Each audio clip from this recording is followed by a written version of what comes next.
Welcome to Your Daily Writing Habit, episode number 712.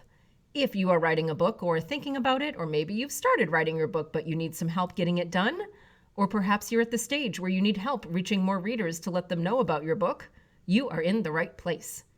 Good morning. Happy Sunday, everyone. I'm your host, Christine Whitmarsh. If you're looking for me online, look for Christine Inc., like that stuff we write with. Each day I'm sharing with you the writing habits I've learned over my 19 years as a ghostwriter, book coach, and author.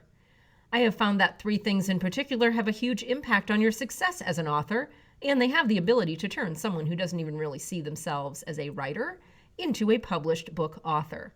Those three things are writing fundamentals, productivity, and mindset habits. And once again, good morning, everyone. Happy Sunday. It is Sunday story time, as we do every week here on the show, where I grab a book off my bookshelf, whether it's one of my own books or a client book or a book that's impacted me positively in some way. I read an excerpt from that book and then pose a learning/action/thinking or journaling question, something useful for all of you. So the book I've selected today is a client book. We assisted her with this book. It's called 30 Years Behind Bars, Trials of a Prison Doctor, by Karen Gedney, MD, also known as Dr. G, she's known as. So we're going to read an excerpt, and then I'm going to pose a learning question for you at the end. Here we go. My next act in life will not be one of retirement or retreat. The purpose of my memoir, 30 Years Behind Bars, is to offer a different perspective of prisons from that of an inmate or custody officer. I want the reader to experience the prison through the compassionate eyes of a physician, one who is oriented and trained to ask questions in order to understand complex problems and then help prevent and treat them. My mission in the next 30 years is to act as a catalyst to help change the current paradigm of quote-unquote corrections from one of punishment to one of prevention, healing, and reintegration. Prisons were designed to keep individuals behind bars until they had finished their sentence. They were never designed as a system to address the complex societal problems that put individuals there in the first place, nor help them reintegrate into society when they left. The correctional world and the medical world suffer from the same problem. They both spend an inordinate amount of money, energy, and time on the symptoms versus the causes of the problem.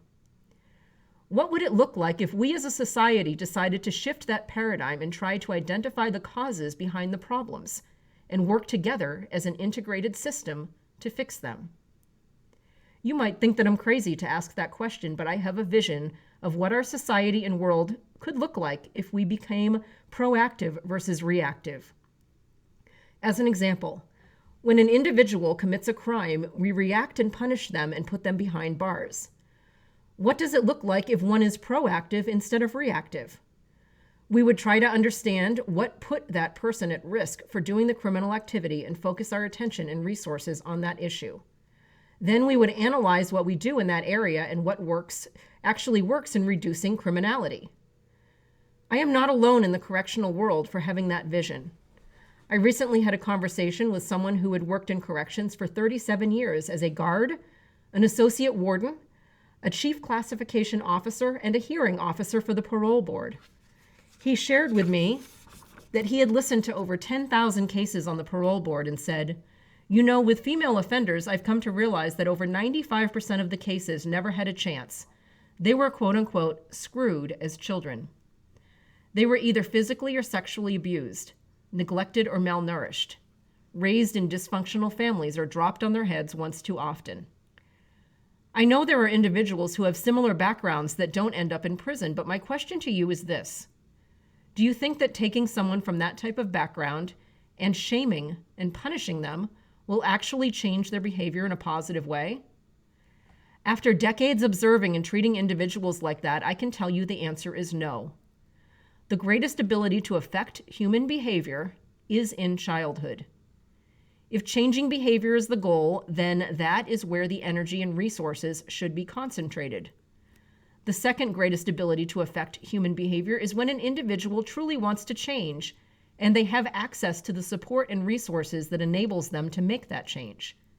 That is where prisons and parole programs could play a part.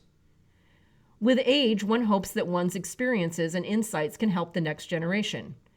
It is my hope that I can inspire people, especially my generation, the baby boomers, not to retreat and complain about the problems they see. I want to remind people that they can become a piece of the solution. Their life will be richer and more interesting when they are not sitting on the sidelines complaining. What is your interest or passion?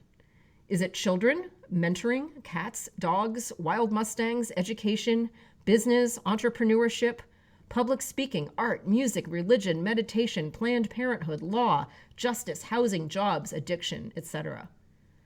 I guarantee that you can find programs in all of these areas that can help prevent children at highest risk for becoming incarcerated, as well as healing and reintegrating the incarcerated back into society so they have less risk of returning to prison.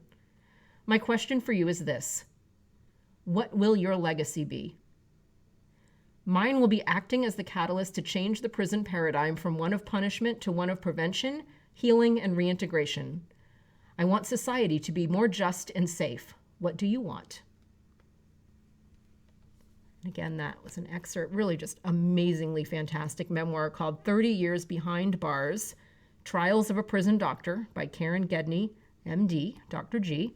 And I will, of course, put the link in the show notes, as I always do, so you can get yourself a copy. And my question for you today, very simple. Have you asked yourself the question that Dr. G did there toward the end of the excerpt? What will your legacy be? Very important question. And once you do, and if you already have answered that question, how are you using your abilities as a writer, as an author, to help create that legacy? Thank you for joining me here on Your Daily Writing Habit, where I am helping you write and finish writing an awesome book and really hopefully help you create a legacy around that. Please also drop by my Inc. Authors group on Facebook for motivation, accountability, book writing, publishing, resources, and more. Until tomorrow, happy writing.